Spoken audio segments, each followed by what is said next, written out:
La Centrafrique est un pays enclavé d'Afrique qui est connu pour être en proie à la pauvreté, à la conjoncture économique, à des guerres civiles. Et bien évidemment, connu de par son très tristement célèbre président slash empereur slash dictateur très sanguinaire, j'ai nommé M. Jean Bédel Bokassa. Voici comment les médias et les documents officiels nous disent l'histoire et l'actualité de ce pays. Vrai ou faux, la question sera répondue au moment venu. Mais j'estime que nous Africains, nous jeunes Africains, on a ce devoir de nous intéresser à l'histoire de ce pays. Non pas pour la fascination qui peut émaner du mythe de M. Jean Bédel Bokassa, mais plutôt, comme le dirait l'autre, si tu veux connaître et comprendre les agissements de quelqu'un, intéresse-toi à son histoire. À travers cette vidéo, je vous invite à nous intéresser à l'histoire de ce pays, de sa période coloniale jusqu'à l'obtention de son indépendance, en passant par l'arrivée de Jean Bédel Bokassa et en finissant bien évidemment par sa chute. Comment la Centrafrique a été colonisée, comment ce pays a obtenu son indépendance, quels ont été ses leaders et surtout comment Jean Bédel Bokassa est arrivé au pouvoir. Mais encore bien plus important, que cachait sa chute. Tant de questions auxquelles on essaiera de répondre à travers cette série de 2 vidéos sur l'histoire de la Centrafrique. L'histoire de la Centrafrique, première partie, c'est maintenant. La Centrafrique, comme son nom l'indique, est un pays d'Afrique centrale qui est situé entre le Tchad au nord, les 2 Congos au sud, le Cameroun à l'ouest et, si je peux m'exprimer ainsi, le Sud-Soudan à l'est. Mais aussi anodine que cela puisse paraître, cette situation géographique sera à l'origine de nombreux problèmes que le pays rencontrera dans son histoire. Parce que le pays se retrouvera très vite entre les feux croisés des colons britanniques et les colons français. Je rappelle d'ailleurs que la Centrafrique sera une terre d'accueil circonstancielle pour les colons français qui feront vivre un cauchemar aux populations locales. Par la suite, dans les années qui vont venir et même jusqu'à présent, la Centrafrique est un point stratégique pour la politique néocoloniale et impérialiste de la France à travers le continent. Pour bien vous mettre dans le bain de l'histoire, sachez que si on devait faire un classement des pays qui ont été le plus infestés par la France-Afrique sur le continent, la Centrafrique occuperait incontestablement une place sur le podium. Mais pour bien comprendre les subtilités de son histoire, commençons d'abord par le début, de la période coloniale jusqu'à l'obtention de son indépendance, ce dont on parlera dans cette première vidéo. Avant toute chose, je tiens à faire un petit disclaimer. Je ne dis pas, je n'ai jamais dit, je ne dirai jamais que l'histoire de la Centrafrique commence à la période de la colonisation. Je dis juste que, dans un souci de pertinence, dans un souci de produire une vidéo concise, je préfère commencer à la période de la colonisation. D'autant plus que la documentation sur les périodes d'avant est assez difficile à trouver. Voilà, je dis ça, on peut rentrer dans le vif du sujet. Nous sommes à la fin du 19e siècle et la Centrafrique est encore appelée Ubangui-Chari. Ce qu'il faut préciser ici, c'est que la Centrafrique, en tout cas Ubangui-Chari, a connu une colonisation assez atypique, assez unique dans son genre. Contrairement à de nombreux pays africains, la Centrafrique s'est retrouvée colonisée du fait d'une succession d'événements, d'un concours de circonstances. En fait, je m'explique. Disons que la Centrafrique a été une victime très collatérale d'une guerre entre des puissances coloniales. Mais bon, je rentre dans le détail. À cette époque, la France, l'Italie, l'Espagne, l'Angleterre, l'Allemagne et bien d'autres pays se faisaient une guerre féroce dans cette course à la colonisation. Dans ce contexte, le 22 juin 1896, la France eut ordre de Théophile Delcassé, alors ministre français des colonies, et Victor Lyotard, gouverneur du Haut-Ubangui, décide de lancer la mission Congo-Nil. La mission Congo-Nil était une mission qui avait un but assez spécial, il faut le dire. Parce que ce qu'il faut comprendre, c'est que quelques années auparavant, il y a eu une convention franco-britannique qui a été signée entre la France et la Grande-Bretagne. À travers cette convention, les 2 pays s'engageaient à respecter les territoires qu'ils allaient occuper durant cette période de colonisation. Donc, chacun des 2 pays s'engageait à ne pas marcher sur les plates-bandes de l'autre. Mais cette mission Congo-Nil avait un but. Commencer une expédition pour monter vers le Nil, donc vers l'Égypte, pour aller briser un peu l'hégémonie britannique qui était là-bas. Parce qu'il faut préciser que les Britanniques ont colonisé l'Égypte et toutes les petites régions aux alentours. Donc les Français vont organiser une expédition pour aller, si vous voulez, gratter quelques territoires. Voilà un peu le but de cette mission. Pour effectuer cette mission qui est assez spéciale à mon sens, ils vont prendre un homme qui connaît l'Afrique, un homme qui a déjà eu à effectuer des missions en Afrique. J'ai nommé le capitaine Jean-Baptiste Marchand. Jean-Baptiste Marchand est un capitaine qui a déjà eu à effectuer des missions en Sénégambie, au Niger et encore, on va dire, en Côte d'Ivoire. Donc c'est tout naturellement que c'était le profil idéal pour effectuer cette mission, en tout cas pour diriger cette mission, parce qu'il va être à la tête de cette mission avec un contingent de soldats européens, mais également des tirailleurs.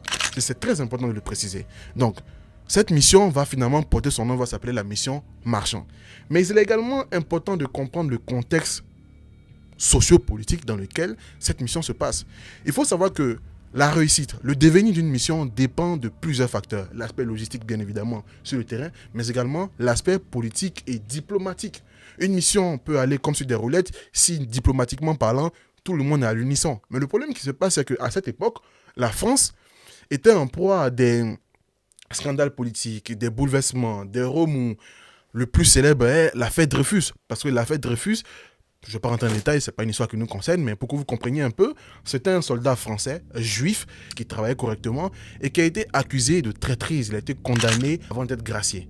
Donc tout ça faisait que diplomatiquement parlant, politiquement parlant, cette mission était très compliquée. Conjugué au fait que, logistiquement, sur le terrain, la mission était un véritable casse-tête. Traverser la forêt tropicale, c'était un endroit qui est assez hostile, de par déjà la végétation, mais également par les habitants.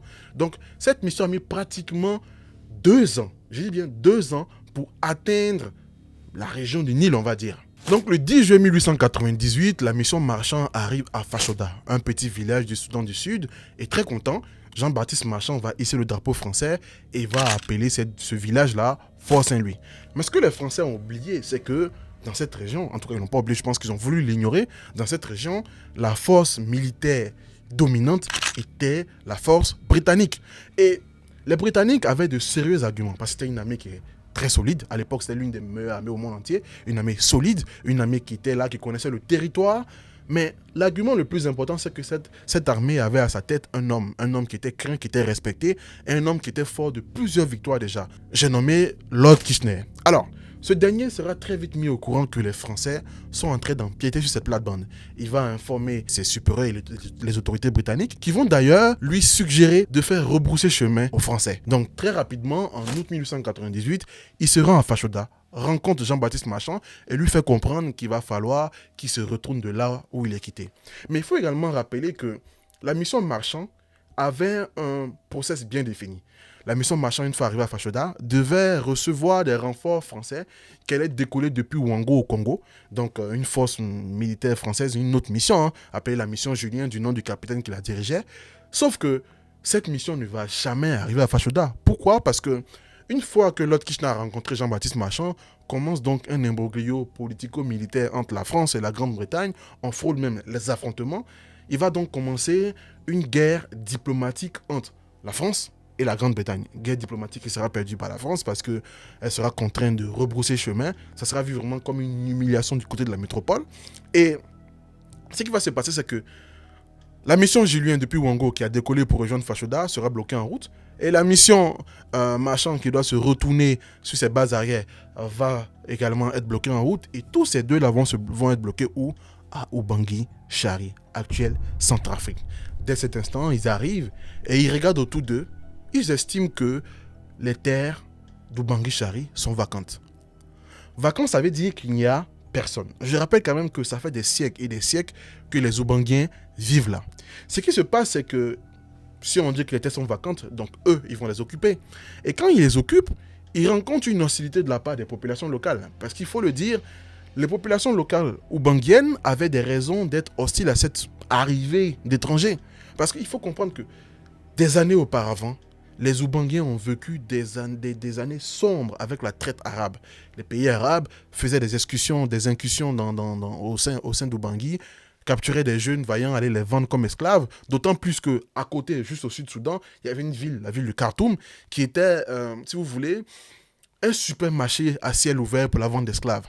Donc les Ubanguiens ont vécu ça de façon très dure. Parce qu'il faut rappeler que dans cette région, les Arabes étaient, on va dire, les premiers à avoir les armes à feu. Donc militairement, ils étaient au-dessus. Donc les Ubanguiens l'ont très mal vécu. Donc quand ils se retrouvent face aux Français, naturellement, ils ne sont pas forcément contents. Mais ce qui va se passer, c'est que la France, les soldats français sont lourdement armés. Donc très vite, ils vont calmer les ardeurs des populations locales. Et à ce stade-là, une question existentielle subsiste. Comment faire pour exploiter ces terres? En bon français, c'est comment coloniser ces terres et en tirer profit. À cet instant, Ubangui Chari s'apprêtait à vivre des années sombres, faites dans le sang. Commençait donc la colonisation européenne. Comme je l'ai dit auparavant, une question existentielle subsistait.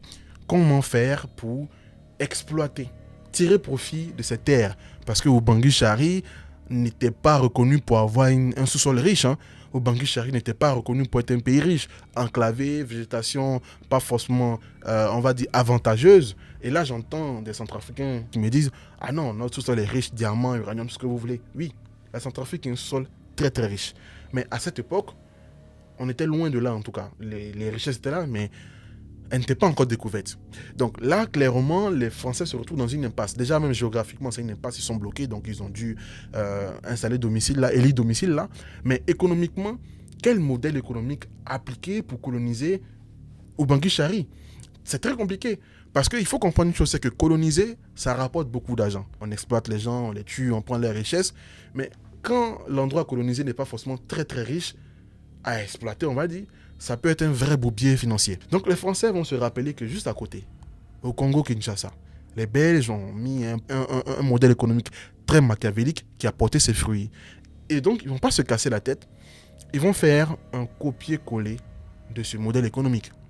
Je m'explique. Alors, le deal c'est quoi? Si la France se met à vouloir coloniser elle-même, exploiter elle-même les terres d'Ubangui Chari, ils mettent de l'argent, prennent des soldats, ils mettent de l'argent pour acheter des armes, et qu'au final, il n'y a quasiment rien, c'est une perte financière pour eux. Ce qu'ils vont faire, c'est qu'ils vont signer des contrats avec des sociétés privées cotées en bourse, reconnues dans le monde entier, mais surtout françaises. Ils vont donner la possibilité à ces sociétés-là donc d'exploiter librement, je dis bien librement, les richesses hypothétiques ou potentielles de ce pays-là en toute impunité. J'ai dit deux mots, liberté et impunité, en toute impunité. Deux conditions. Il faudra payer à l'État français des redevances, annuelles ou mensuelles. Anyway, il faudra payer des redevances. Et seconde condition, c'est qu'ils peuvent tout exploiter sauf le domaine minier. Donc s'il y a du diamant, des choses comme ça, c'est à l'État français lui-même d'exploiter tout ça. Donc le contrat est signé avec ces sociétés privées-là, ces concessions privées-là, pour une durée d'environ 30 ans. Voilà le début des problèmes.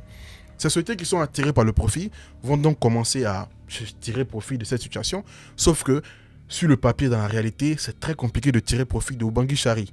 Mais des événements, des choses vont survenir qui vont changer la donne. Au début des années 1900, c'est l'avènement du vélo, du tricycle, de la moto. Tous ces moyens de locomotion ont un point commun, les pneus et donc le caoutchouc. Et ça tombe bien, parce qu'au Bangui Chari, la végétation et le climat est clément pour la plantation d'EVA. Et il y a même déjà des plantations d'EVA. Et donc là, ces sociétés privées vont se rendre compte qu'ils peuvent se faire beaucoup d'argent. Ils vont donc commencer un système économique calqué encore sur la Belgique où on instaure des quotas. Les Oubanguiens doivent fournir un quota de latex par jour, par semaine, tout ce que vous voulez. Si ce quota n'est pas atteint, ils se font molester, tabasser en public, voire assassiner. Voilà un peu le contexte. Et dès l'instant où les Français ont compris que Bangui Chari a du potentiel économique, ils vont en faire une colonie officiellement en 1905. Dans la foulée, en faire entrer Bangui Chari dans l'AEF, l'Afrique équatoriale française, qui comprend le Tchad, le Moyen Congo et bien évidemment le Gabon. Donc voici un peu la structure des choses, le plan machiavélique qui est en train de se mettre en place pour faire vivre un cauchemar aux populations oubanguiennes. Donc on va commencer à fracasser les populations. On va même utiliser les camps de concentration. Je sais que c'est un terme que vous entendez généralement dans d'autres pays, dans d'autres circonstances, pour un autre type de peuple. Mais les camps de concentration ont été utilisés en Centrafrique. Bien évidemment, on n'en parle pas beaucoup. On pourrait parler d'autres camps de concentration pour fustiger un autre pays. Mais la France a pratiqué les camps de concentration à Bangui Chari. Et dans ce système sadique-là, les chefs de village avaient un rôle important. Parce que chaque chef de village devait fournir une liste de villageois qui iraient travailler gratuitement, faire du travail forcé pour le compte de ces sociétés privées. Et c'est dans ce contexte qu'un chef du nom de Mindongo Ngbundulu sera assassiné. Ce dernier va refuser de fournir cette fameuse liste et il va même faire libérer, en tout cas, il aurait fait libérer un certain nombre de prisonniers de ces camps de concentration. En représailles, il est arrêté et exécuté sur la place publique. Son épouse Marie Yokowo est tellement choquée que quelques jours plus tard, elle se suicidera, laissant derrière elle 11 enfants, dont un jeune garçon en bas âge. Et ce jeune garçon n'est tout autre que Jean Bédel Bokassa, futur président de la Centrafrique. Ce jeune garçon sera recueilli par la mission catholique de la place, mais ça on y reviendra dans la seconde vidéo où on va vraiment s'attarder sur le cas de Jean Bédel Bokassa. Mais ce qu'il faut comprendre, c'est que la Centrafrique sera vidée de sa substance. Ubangui Chari sera l'un des pays les moins peuplés parce que pratiquement la moitié de ses populations sera exterminée du fait des violences, du fait des assassinats, du fait des camps de concentration, du fait des maladies venues d'Europe. Le pays sera décimé. Mais on ne peut pas parler de période coloniale de la Centrafrique, de Ubangui Chari si vous voulez, sans parler de la guerre du Congo-Wara. Cette guerre n'est tout autre que la finalité d'une succession d'événements tragiques. Parce qu'il faut comprendre une chose, c'est que un peuple qui a été exterminé, un peuple qui a été mis dans des camps de concentration, un peuple qui a été mis dans le travail forcé, contraint de construire un chemin de fer, le chemin de fer Congo-Océan, un peuple qui a été martyrisé, obligé à faire le portage où il soulevait des blancs, pour arriver un moment allait s'énerver. Parce que dans l'histoire, il ne faut pas qu'on fasse comprendre que le pays a été colonisé et qu'arrivé instantanément par gentillesse, on leur a donné l'indépendance. Non. Faites très attention. L'histoire racontée par le chasseur est souvent volontairement tronquée. Les Centrafricains, les Oubanguiens se sont révoltés à travers la guerre du Congo-Wara. Mais c'est donc quoi cette guerre du Congo-Wara? Alors, il faut comprendre qu'il y a un homme du nom de Baka Ngenombe, appelé Carmou. Cet homme était un guide religieux, un spiritualiste, on va dire. Je sais que dans les documents, on dit toujours féticheur, sorcier. Ça dépend de comment vous voyez l'histoire. Moi, je pense que c'est un guide religieux. Et il a commencé à prôner une révolte passive, une opposition passive. Donc, concrètement, ça donnait quoi? Il fallait que les Oubanguiens refusent d'effectuer les tâches que les colons leur demandaient de faire. Il fallait qu'ils fassent tout pour vraiment mettre des bâtons dans le roue de ce système-là, sans pour autant user de la violence. Mais arrivé à un certain moment, arriva ce qui devait arriver, la violence commence. Mais il est important de comprendre que la guerre du Congo-Wara, je ne vais pas approfondir ici parce qu'il y a une vidéo qui est prévue dans la série de vidéos qui arrive en février.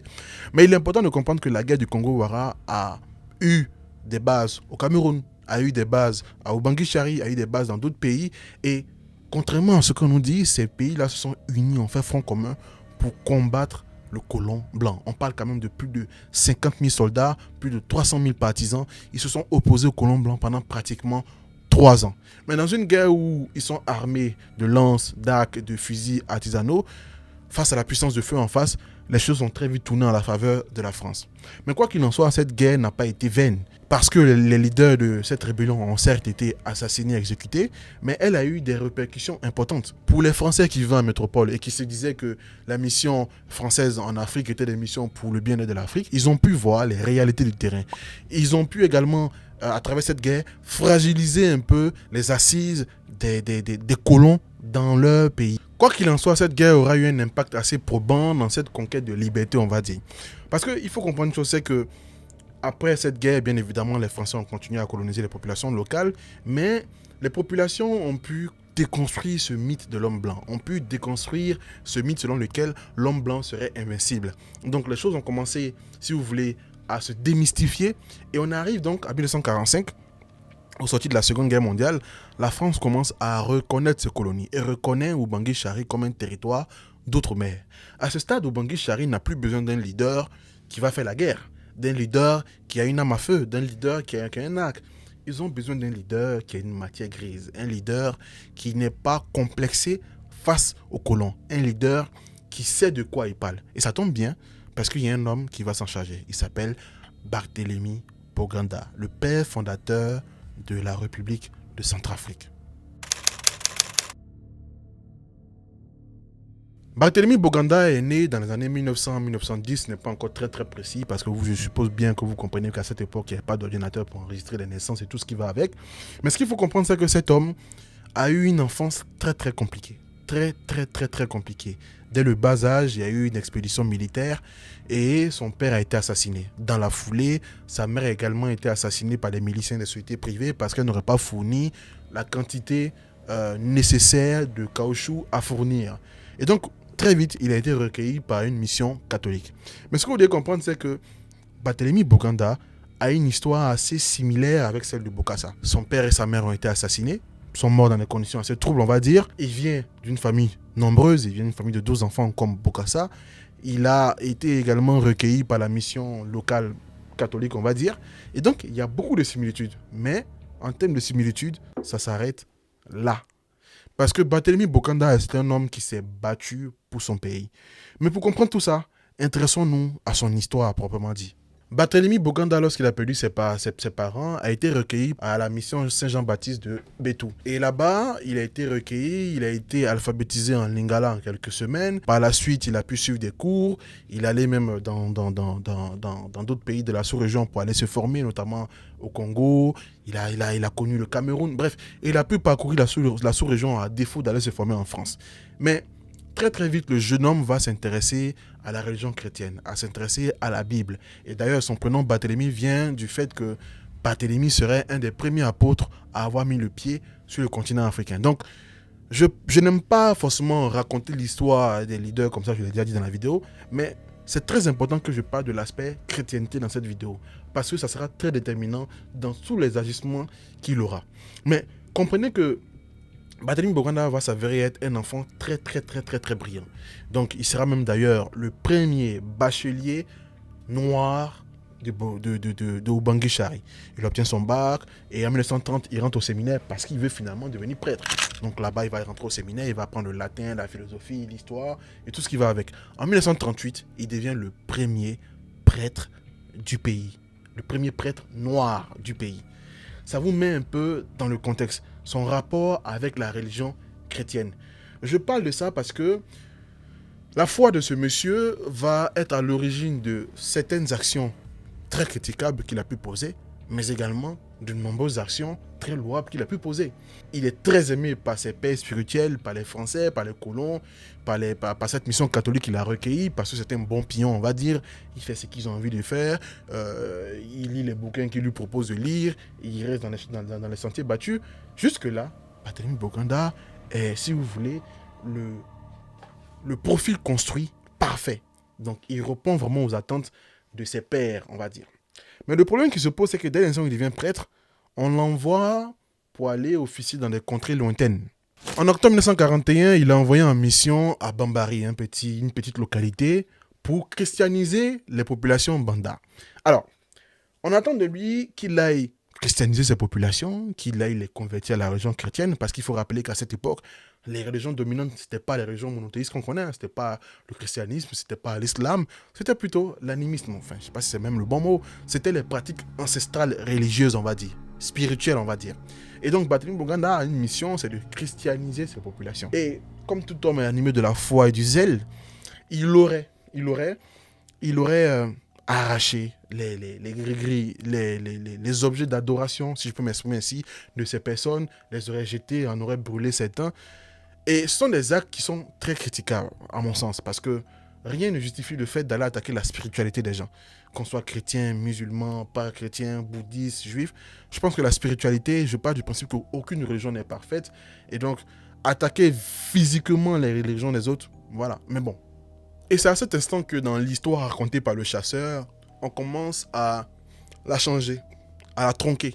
Parce que je n'ai pas eu l'occasion de lire de livres sur lui, parce que je n'avais pas le temps, mais j'ai pu lire énormément de documents sur lui. Énormément de documents. Des documents officiels, des documents pas officiels, des documents... Bref, j'ai lu beaucoup sur lui.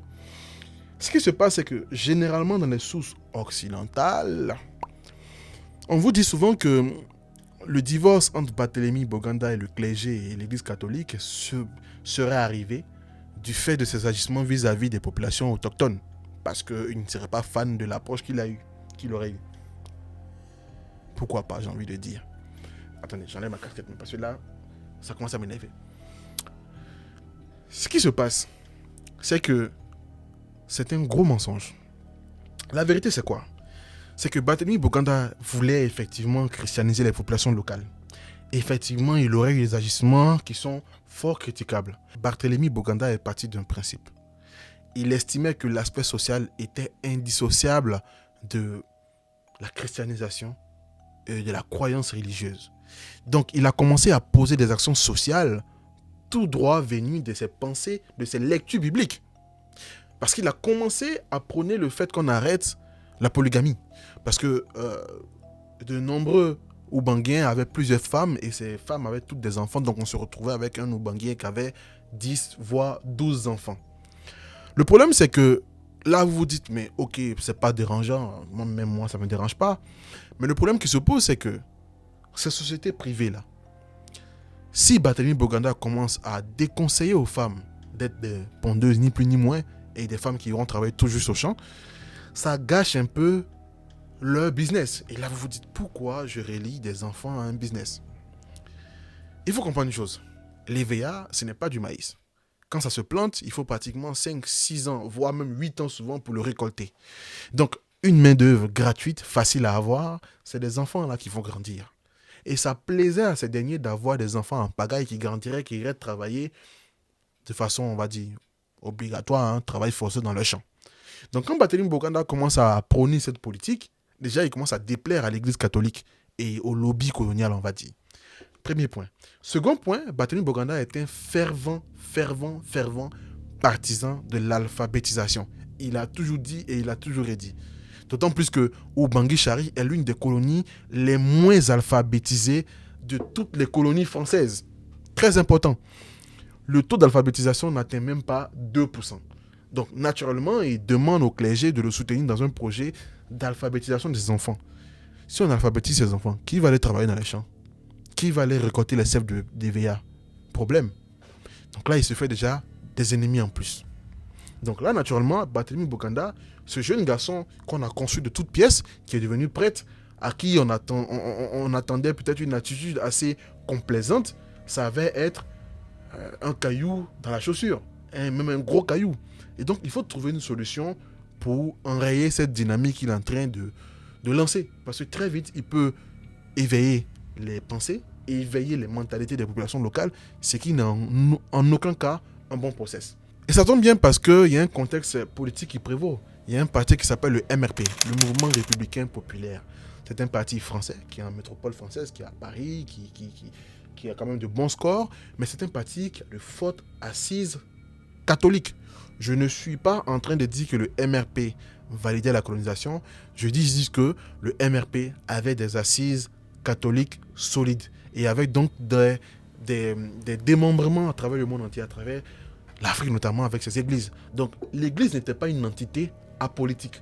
Je n'attaque pas la religion catholique ici, attention, j'attaque juste les messagers de cette religion.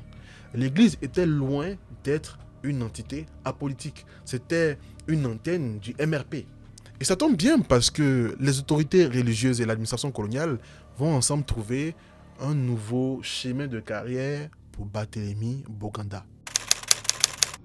Fin 1945, la France commence à donner la possibilité aux anciennes colonies, aux territoires d'outre-mer, d'avoir des représentants à l'Assemblée nationale, au Parlement, pour venir parler si vous voulez.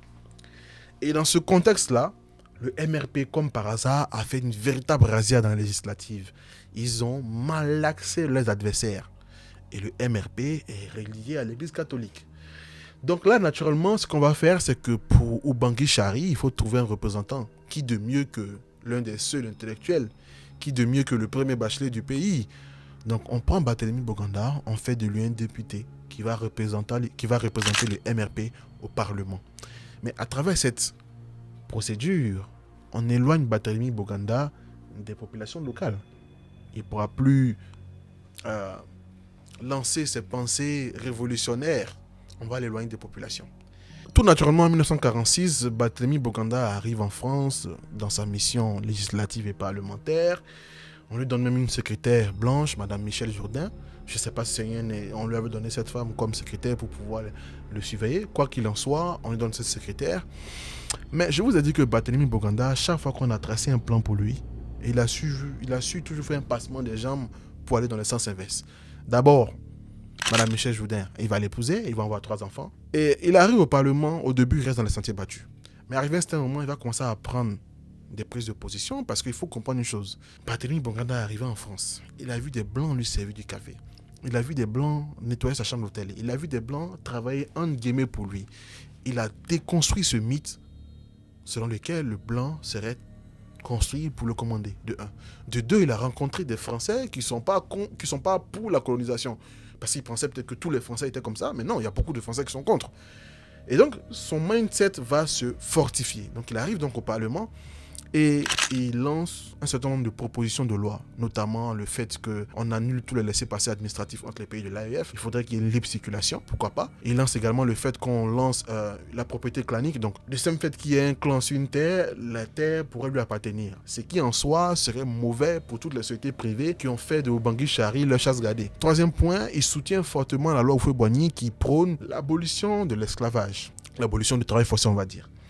Donc, Barthélemy Bokanda est en train de déranger. Il vient avec un vrai projet. Il parle au Parlement, on l'écoute, mais on le snob. Et là, premier problème. Barthélemy Bokanda est frustré, très très frustré, et il sort du Parlement comme ça. Et il y aura plusieurs problèmes entre lui et les membres du MRP, et il y aura vraiment le divorce. Le clivage sera consommé, le divorce sera consommé, et il ne va plus traîner avec cette entité politique-là, on va dire. Et en 1948, il décide donc de retourner chez lui pour aller agir vraiment pour le compte de sa communauté. Il va donc aller dans les contrées lointaines et il décide donc d'avoir une approche beaucoup plus concrète. Il va donc créer une coopérative appelée le Sokoulolé. Alors, à travers cette coopérative, le but était lequel? Le but était de donner la possibilité aux paysans, aux agriculteurs, aux Oubanguiens d'être autonomes financièrement, de pouvoir eux-mêmes gérer leur activité, pouvoir eux-mêmes gérer leurs revenus. Sauf que cette démarche déplaît encore plus aux autorités coloniales et à l'Église. Parce qu'il faut comprendre une chose, c'est que éveiller les populations, les alphabétiser, leur donner la possibilité d'être autonomes financièrement, ce serait vraiment un frein à leur business.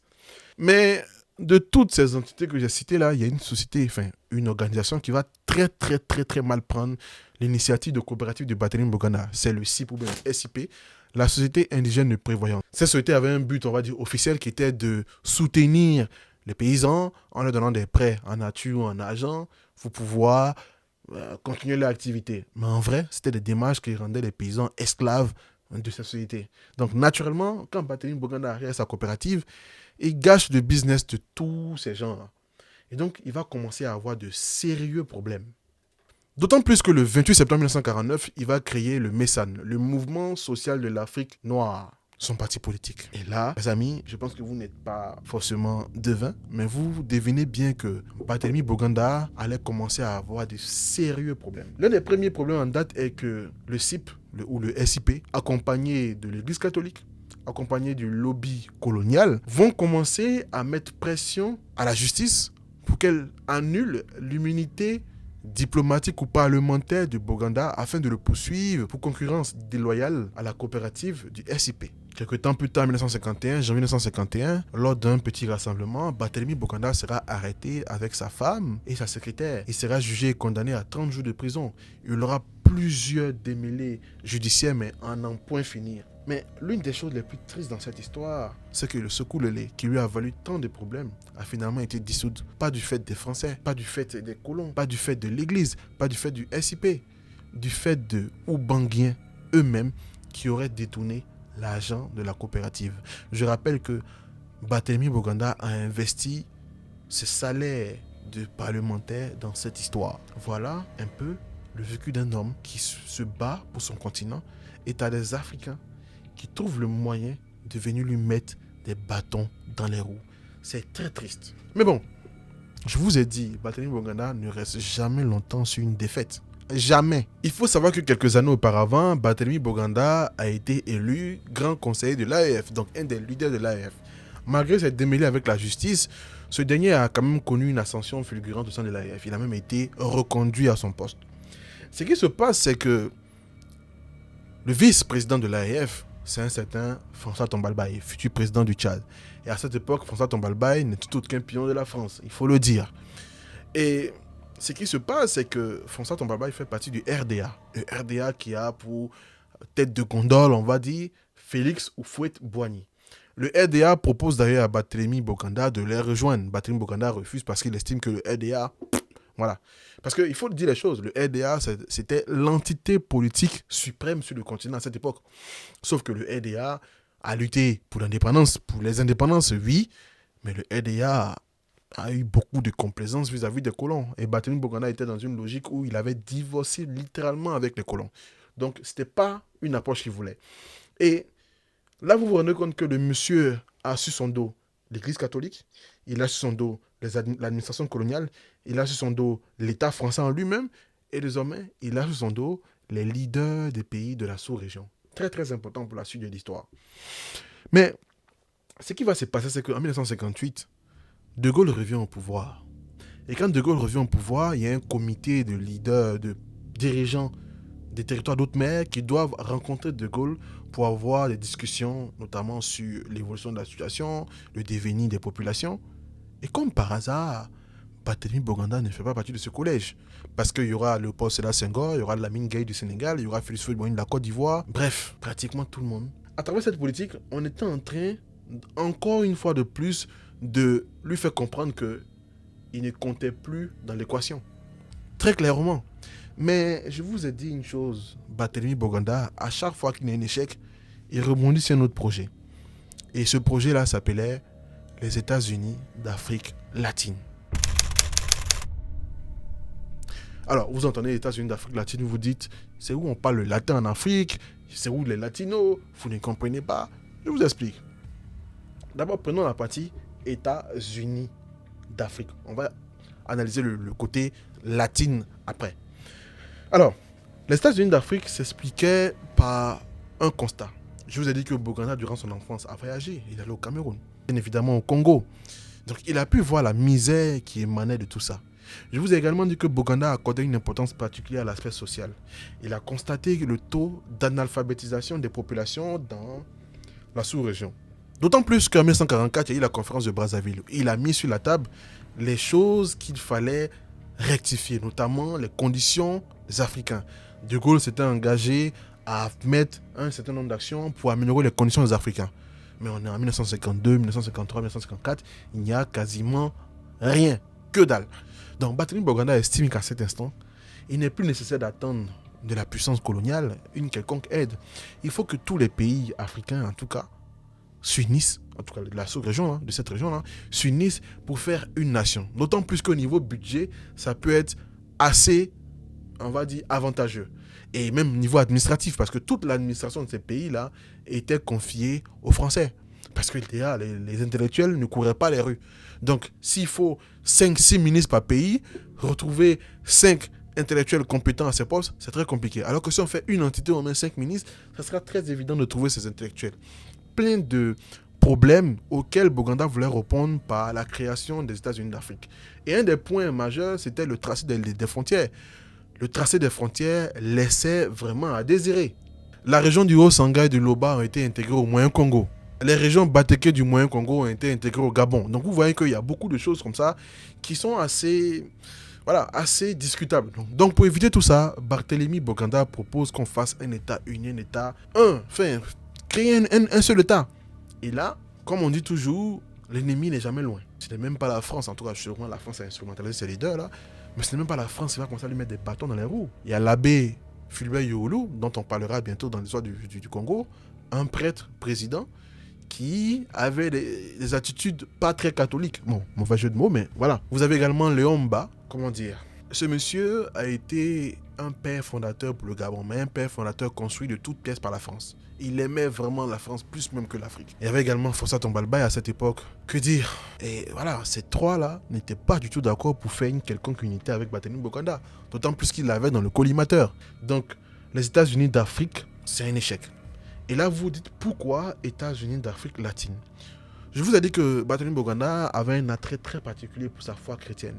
Et il avait fait un constat, c'est que, comme je vous l'ai dit, dans l'histoire de son pays, le monde arabe a été vraiment très violent. Donc, il ne voulait plus entendre parler du monde arabe.